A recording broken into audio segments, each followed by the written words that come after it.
Tankers Fantasy Football. We are back here talking some waiver wire ads, some sit starts. Start you off hot and heavy with some guys. Green Bay backfield, it's completely shot this week. I feel like the only guy left, Jamal Williams, got to get up on it.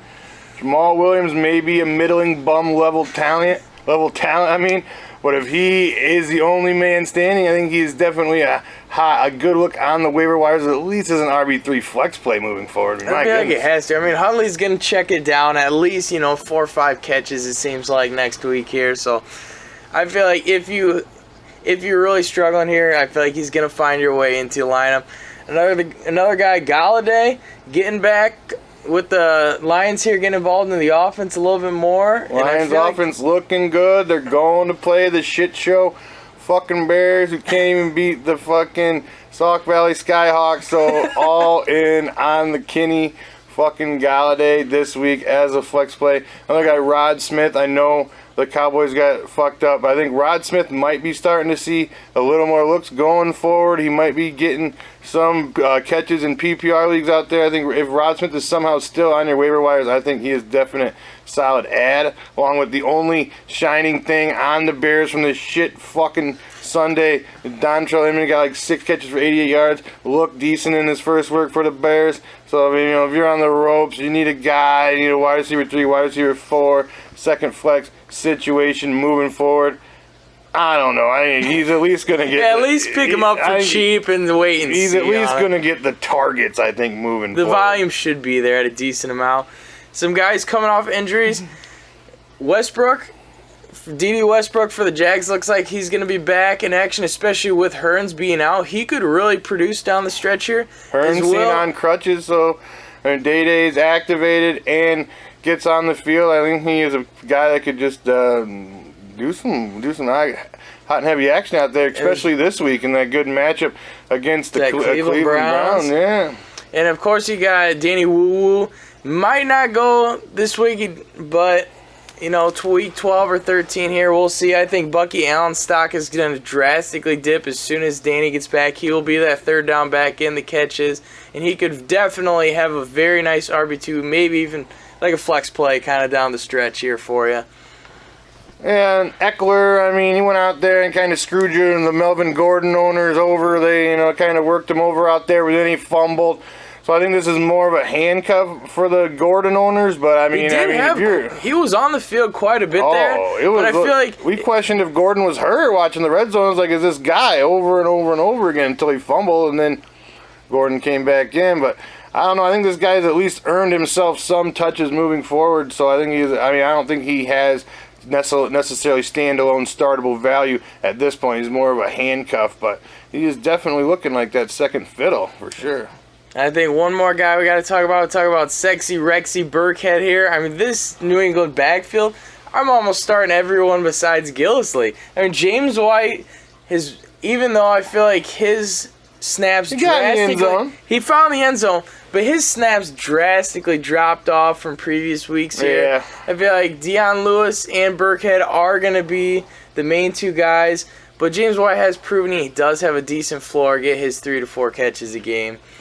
Yeah, I think they might be all decent plays this week, especially going against the Raiders, who are getting the 3rd most yards and 2nd most points. And talking about that, we're going to get into our sit-start section. Lead it off with some running backs. I think you got to go with Jai this week. I think the bye week, I think he's going to learn the playbook. I think he's going to get a lot more snaps this week, and he's going against the Cowboys, who are giving up the 6th most points to running backs. I think all in on RB2 for a Jai this week. I talked about Bucky Allen a little bit earlier.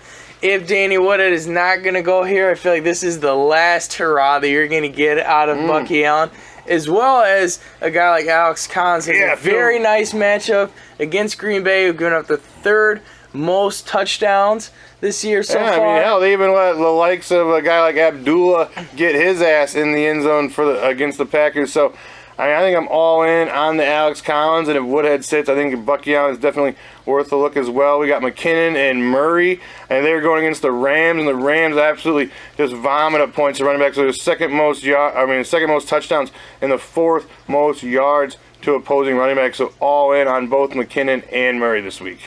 And all 3 New England backs we're talking Gilsley, probably going to be another healthy scratch. You got White, Burkhead, you got Deion Lewis, all playing against Oakland, giving up the third most yards and the second most fantasy points for backs. Yeah, you gotta get all in here. on that shit. I think.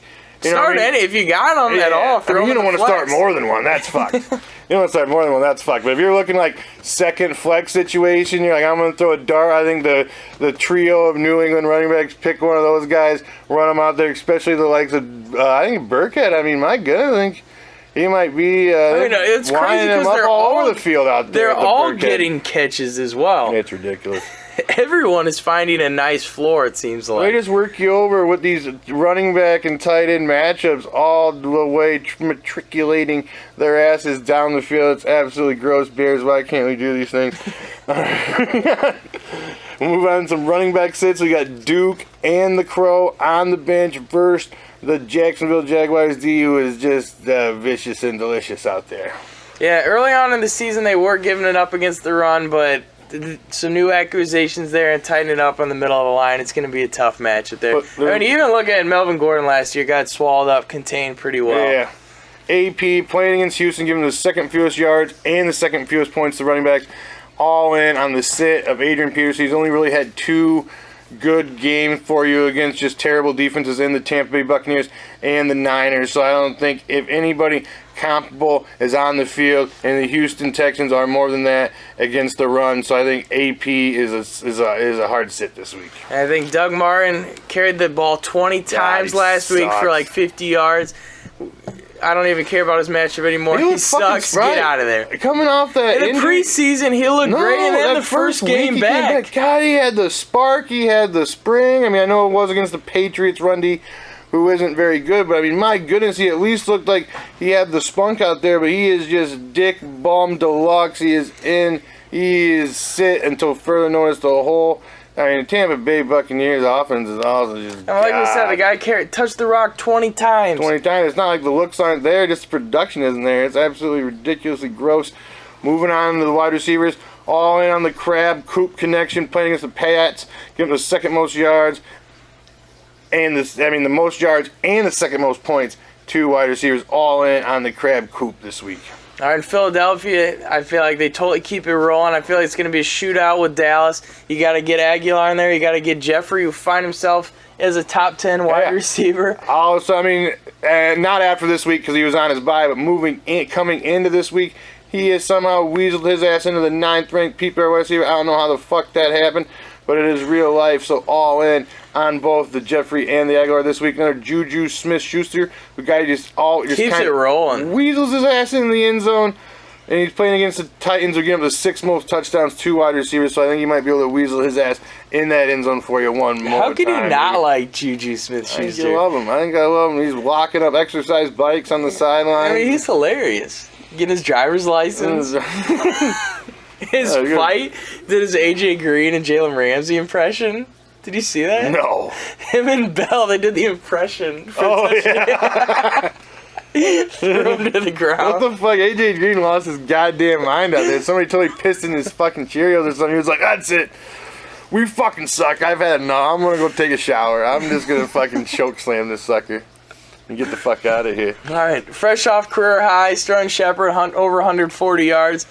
He goes against KCU, giving up the most touchdowns and points to wide receiver. So all in, I mean, volume alone, you know the Chiefs are going to be fucking scoring against the shit show Giants. So it's just going to be all second half, just going to be volume and volume and volume. And of course, with that said, you have to have Ingram in there as well. I mean, Ingram's a lock to get his targets. Absolutely, like fourth week in a row in the end zone. Preseason, all preseason, every mock, everything. Evan Ingram. Fucking toted that fucking Evan Ingram, bro. All in on him, had the specs, had the look about him. All in on the sexiness. His involvement in the offense is unquestioned, especially after the injuries to Odell and Marshall. He has been absolutely sexy deluxe, reliable top for you. Top 5 tight end. I mean, this guy might be number 1 overall when it's all said and done.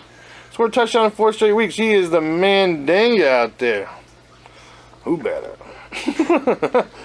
All right, we got Michael Thomas. Now these next couple sits and these wide receivers aren't necessarily sits. They're kind of just like alerting you of the bad matchups. We're going to Michael Thomas against the Redskins, giving up the 6th fewest points, and then we're going to get Thielen and Diggs against the Rams, giving them the 2nd fewest touchdowns and the 4th fewest points wide receiver. I'm not telling you to bench these guys because they've been pretty sexy for you thus far, but I mean, just letting you know that the matchup isn't that great. But I think you should bench this next guy for sure. I mean, this is another tough one here, but you got Devontae Adams, and he has been the only receiver actually doing anything with this Hundley situation, but he has an extremely tough matchup going against Baltimore, getting up the 3rd fewest yards and points at wide receivers. Yeah, and probably decent still wide receiver 3 flex. I mean, Jordy is absolutely dead, so I mean, he is the only one, and they actually draw up plays for Cobb, so he somehow, some way, still gets his little bit of taste, but Jordy does not get plays drawn up from like that. He's not running the bubble screen. He's not doing that, so he is just dead. And maybe they'll start the force feed a little bit with the running back situation, but with that said, Baltimore, it's a tough matchup to jumpstart that situation. And these guys, I feel like you totally have to sit. You got to sit all Tennessee wide receivers going against Pittsburgh, who have given up the least amount of touchdowns all year here. All in on the sit of the slew of Tennessee Titan wide receiver dick bums. Getting into some tight ends, start as them, going Tyler Kroft, all in on the Kroft, playing against the Broncos. And I know you're like, oh, playing against the Broncos. Fuck the Broncos against tight ends. They're giving up the most points. The Broncos D is giving up like 90 points the last 2 games. What is happening? I mean, I know these are great.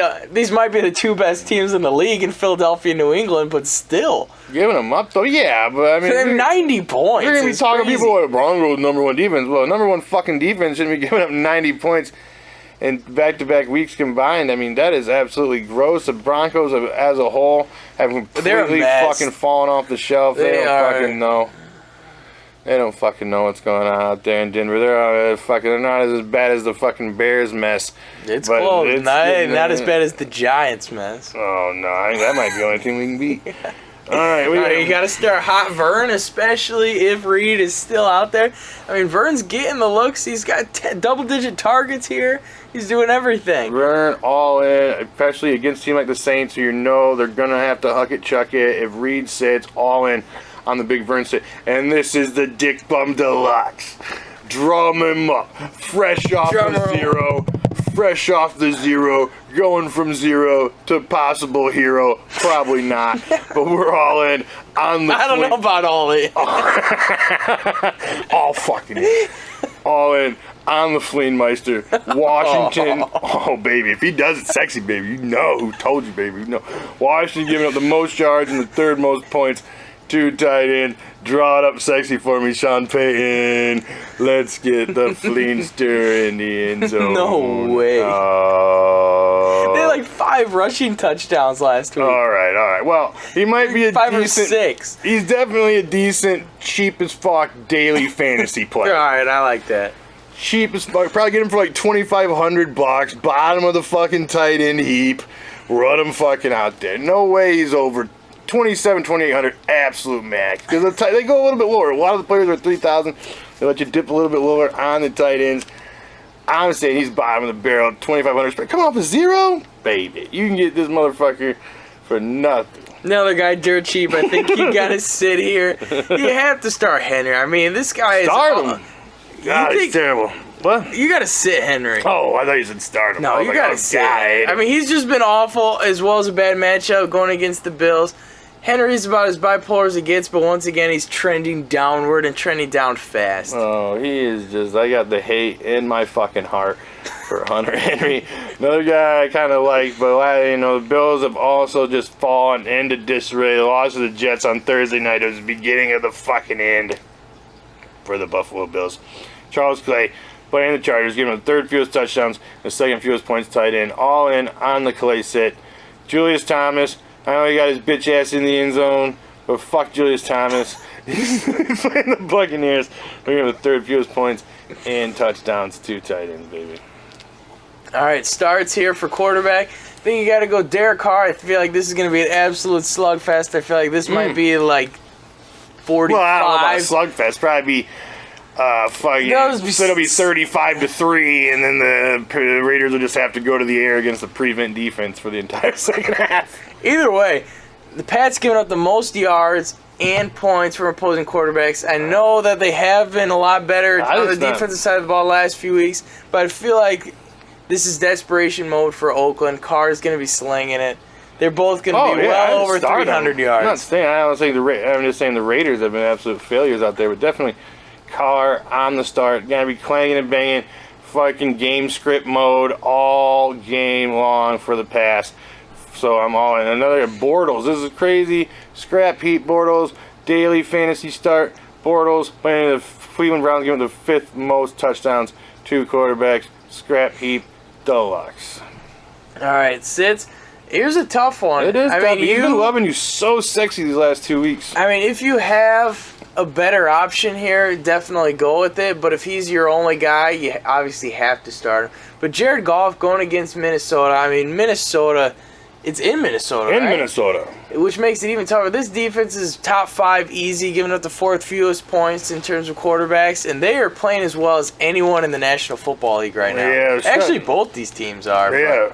I mean, this is going to be a good game. I don't know if it's going to be a shootout or not, but I'm just kind of worried about the in Minnesota situation. I know he's been loving you so sexy these last 2 weeks, so it's kind of just like going to alert you of a bad matchup here. But I mean, if you got, if you're picking between like Goff or Carr, like we said earlier, I think I'd go with the Carr situation just for this week. But Goff, yeah, I mean, my goodness, he's definitely a minimum middle of the road QB1, back in QB1 for the rest of the season, I do believe. I mean, my goodness, he has turned it around out there.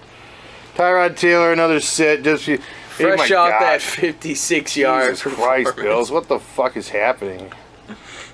That's absolute garbage. Playing anybody else playing against Chargers, giving the 5th fewest yards and touchdowns, so it's not like it's a good matchup. Going out to the West Coast too, which I don't know, the Bills. That doesn't seem like a very good Bills situation. I saw this Bills Mafia video earlier this week. Probably killing themselves. It looked like he died. He probably wanted to. Go look it up. It's like on Barstool Sports somewhere. Oh, man. This guy does a full wrestling move on a folding table. They don't even gimmick. I don't even think they gimmick those tables either. No, it didn't break. Oh, so see, like I just said, I don't think they gimmick the tables.